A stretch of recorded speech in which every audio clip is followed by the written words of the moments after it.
Too windy to air the place out real good, so I just had the door open. It's about 55 degrees. So, but I didn't work up too much sweat because I sat and listened to the video recordings. There go flying machines, little lights on them and shit. God damn. Sorry. I'm sorry, I don't mean to use such. You gotta understand. I think we all have collective forms of brain damage, you know. So when I say something like that, it's like, okay. I was raised in cowboy culture in the American Southwest. It happens, right? Well, when I get mad because of flying, money grubbing, murderous stupidity, I say things like, God damn, what the hell's wrong with them motherfuckers? Or I say shit like that. Well, it's just the way my brain works. My grandmother's from Louisiana. My grandpa from Tennessee. So I say shit like that sometimes. And you don't like it? Well, fuck you. That's vulgar intercourse. You're a moneymaker faker and you full of shit anyway, and it don't matter to me. Well, it does matter to me. And but I'm correcting technology. And so in order to correct the technology, I have to be me. And I have to express in an intelligent manner for the technology to understand what I'm talking about. Self-righteous hypocrites need not apply. You can't get the job done, right? You can pretend to be God, Jesus in your head, but you ain't worth a lick of shit for me because you ain't doing no damn good because all you think you is, you just a damn self-righteous hypocrite and you ain't worth the damn shit to me to get things done. I vomit you out my mouth. You're the lukewarm ass motherfucker who says drink warm water before bed. Just fucking stop stressing people out with economics and abuse. If they need something, make sure they have it. Okay? If they don't need it, ask them what the fuck is wrong with you. You psychotic little planet-destroying turd bag. Sit down. We have enough toys and inventions and stuff to keep us occupied for 10,000 years. It's like, you know, do you really want to sit down and play with Johnny West? They used to pinch your fingers in there the way because they're made of bolts and the things would friggin' their fingers would break, you know. And so they're collector's items. Yeah, I know, but they're just pretty much movable statue figures that you try to have fun with. But if you try to play with them anyway, with the way they were built back then, they fall apart. So you could make new ones. But why do you want to chase the girls and beat them up and play shoot them up when they got all your relatives mass murdered because of the bankroll, you know? So yeah, I'm not talking about taking away all your fun. I'm talking about taking away all your dysfunction. Okay, if you still want to go get drunk and play motherfucking cowboys and White Cliff, go suck on your girlfriend's hooters, you go do that. And then the bottle lose your finger. Do whatever the fuck you're gonna do, but you can't do it on a grand scale and get everybody to vote for it. We'll change Nebraska into Nebraska and all you motherfuckers go, no, that's good. Waste of perfectly good cornfield. No, just kidding around, but there are just a lot of things that just, you know, the encloisterment of women, the circumcision of clitorises, the ownership of wives and children as property, you know, some things just need to be obliterated altogether and never played cowboys and Indians ever fucking again. Two rode together. Hey, so James Woodmark, that's Johnny Stewart. That's Linda Crystal. I had a crush on her, didn't it? Just about everybody with good taste have a crush on her. She's so cute. Yeah. No, I'd seen Barbara Luna before because I watched all the Star Treks. So I always had a huge crush on Barbara Luna as a kid. I just didn't know who she was because she wasn't Raquel Welch or, you know, I knew who Von DiCarlo was. I didn't know who Barbara Luna was. You couldn't go look it up online and you just, oh yeah, that girl who plays his lady when they go to the things. I like Spock with the goatee. Me too. But it looks good on him. But you know, I just always had a huge crush on Barbara Luna, and I just didn't know who she was. I did not know who Miriam Cologne was until I got a lot older. But I always knew I had this ginormous crush on her, okay, when I was a kid. I just didn't know who she was because you couldn't go look it up online. You know, who's Sam's wife on the High Chaparral in Mexico, right? All I know is that she's on a lot of shows, and I think I love her. No, you just it's an infatuation. It's a crush. Okay, Miriam Alegre Montalvo looked just like her. Okay, so naturally, when she started showing interest in me, and I was with a girl who looked like Dorothy Dandridge, that was a tough one. Holy cow! But I'm with a girl that looked like Dorothy Dandridge, but she cheats on you. Yeah, but I don't have any conclusive evidence, and I give her my ring. I bought her a ring, and so it was really hard. And Miriam was being completely stupid to try to get me to rescue her. She couldn't just be patient. Law was screwing it up. I couldn't be jealous, darling. You know I cheated on someone to get. And I kept telling her that. I said if the Lord meant for us to be, we'd be single when we met, you know. And I shouldn't have said that. I said if the Lord means for us to be together, you know, it'll happen. No, I shouldn't have said that either. That was because that's not practicing being married to Yolanda. I handled it the way I was supposed to. I made a commitment, and I tried to honor that commitment. You don't play games with words to have, you know, I think we should start seeing other people and not take the saddle out the barn if I'm not already riding that horse, right? So, because we're people, and I always told her that.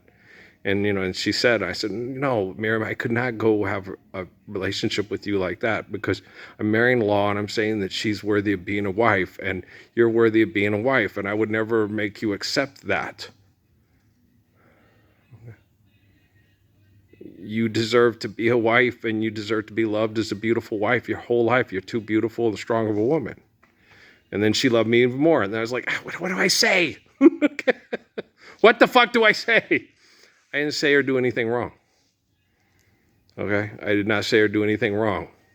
I handled the situation to the best of my ability when I was there. I don't look back at the past and say, should have turned. I don't do that. That's wrong to do.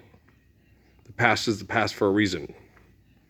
The present is the present for a reason, and the future is the future for a reason. Okay? So it's wrong to look at the past and say, you know, looking back, oh, smell the flowers. It's a cute song and a nice limerick and everything if you think money's real. But no. What would you give to go back? Nothing. Okay? Nothing. I do not want to know. As much as I love Marianne and Michelle, and as much as I love my kids, you know, I haven't done anything. I didn't do anything wrong to my wife to be treated the way I was. I haven't done anything wrong to my family to be treated as if I was a bad person, the way I get treated. Okay. I didn't do anything wrong to my children's mothers, and I don't deserve to be treated the way my children treat me when I talk to them. And I shouldn't have to sit and try to justify my thoughts, words, and actions when they don't even do that to their own mothers. I was like, because I tell them not to. I tell them have patience. Okay? They live in a very aggressive, violent, selfish world that I'm working on to help make it a better world. And if you're not doing that, then you're going to end up being just like your mothers. Okay? Giving in to people that use money and technology to manipulate us, to turn us into their invention. I'm God's creation. Okay? I am not an invention of a bunch of assholes. Because I'm abused and I get up every day and speak intelligently and mostly articulately. When I don't speak articulately, that's so, you know, we're fixing technology here. And everybody is given life by the glory of God. And not everybody talks like you. Some people sit there and say, what the fuck is going on? God damn, this is... And you know what I'm saying? And there are more people that talk like my hillbilly ancestors when they sick and tired of invention, manipulation, bullshit. Then they talks like, you know, even the soliloquy of chaos.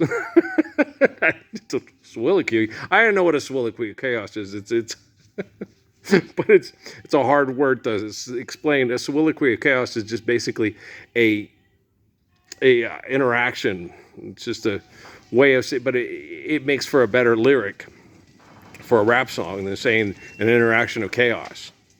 A human interaction of chaos. A soliloquy of chaos sounds, oh, that sounds a lot better. It rolls off the tongue. It's just, So he finds the right words to make the rhyme sound right so he can be intelligent, but still be artistically expressive so people go, oh, okay, that's good soliloquy. Like on that episode of New Kids in the Hall. Remember me and Amy were laughing at? Ascertain, right? God, I love that woman's voice, man. Dang, she could sing. Anybody else out there that's intelligent enough to like Nancy Wilson, Ella Fitzgerald, and oh my gosh. I could go, 3-4 days a week. Oh, that's Roberta Flack. That's good too. But just, putting stuff on like this and sitting down with a beautiful woman going, baby girl, we have such good taste in music. I love you. It's so fun sitting here growing old with you, baby girl. No, I don't want to get up and dance. Have you seen the chemical poisoning? I can recover. I have an amazing body and amazing immune system. Most of us do. We just give up on a healthy reality and give in to their dictation and legislation and our products of their invention, and then destroy ourselves intellectually, emotionally, psychologically. And physiological torture is a huge component to that.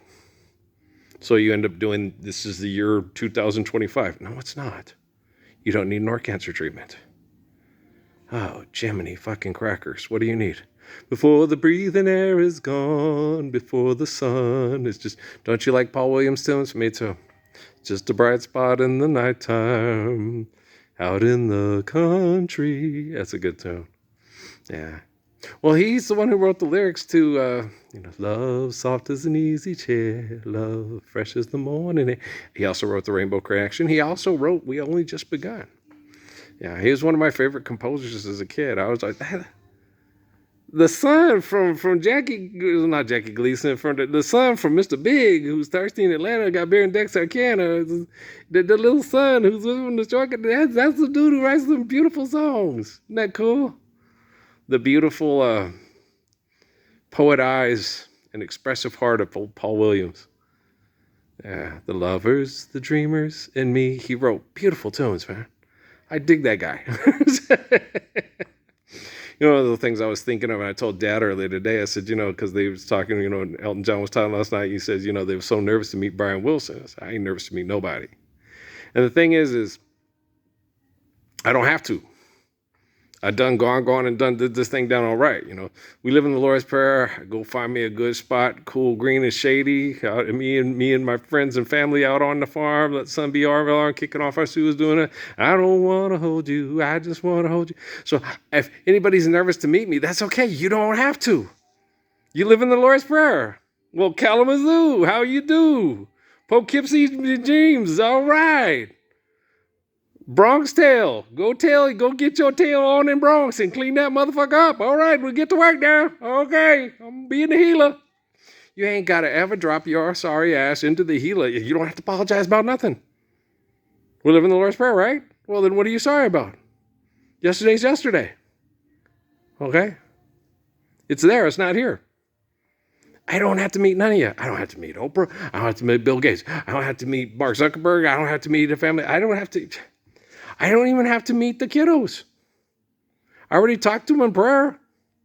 Nobody showed up to show me any love and help me stand up for the Lord's Prayer and say, hey, he's right, yay. On 1322nd Redeemer of Me channel, right? I ain't got to meet Will Smith. I ain't got to meet the crazy assholes that run around and film the guys skiing down the Himalayas and shit. I ain't got to meet none of them trifling ass motherfuckers. I ain't got to meet Damn Amendola and the Pussycats. I ain't got to meet nobody. Okay, I might want to meet Drummy Zeb and Brinsley Dan if they're still okay, and Tony Nod, I'm just kidding. Anybody else love the song? Just want to meet Brian Halls. If Brian's still... Well, that's not meeting. If there's people still that I love and adore, if they're still okay, if they're alive and they can recover with me, it's, hey, Brian, you could be my next door neighbor. That's Mr. Hall. He's funny. Yeah, I like Mr. Hall.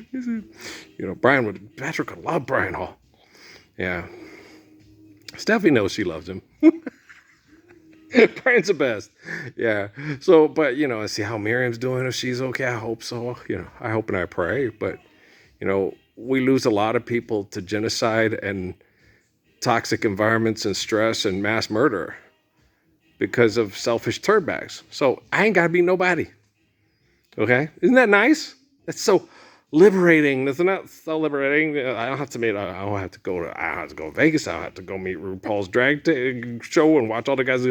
Okay, y'all. It might be Caitlyn Jenner's things, but not mine. So I'm out of here. No, I don't have to meet the Kardashians. I don't have to keep up with nobody. I ain't got to meet nobody. Nobody. I ain't got to meet nobody. Okay. I did enjoy my purse with Blue Ivy Carter and Northwest. He's the best. Yeah, she's a spunky little kid. I like her. But it's not necessary for us to physically meet and say hello because I might make them nervous. I make people nervous. I'm the guy who saves everybody from all the creepy perverts in the world and nobody helped. That might be a little, I don't want to meet him. I'm scared. I feel so... Don't be ashamed. It's cool. But I don't need to meet everybody. I ain't got enough time to meet everybody. I ain't Tyler Perry's Imagination and Medea's amusement park and shit. Hell no. I got things to do. I got to, if the kids still want to spend time with me, I want to spend time with them. I got to bake cookies with Kate and go hiking with Emily and laugh and joke with Noah. Make fun of Natalie with Noah. I love you guys. And Patrick, just hug Patrick. Okay. I love you guys. All right. Peace.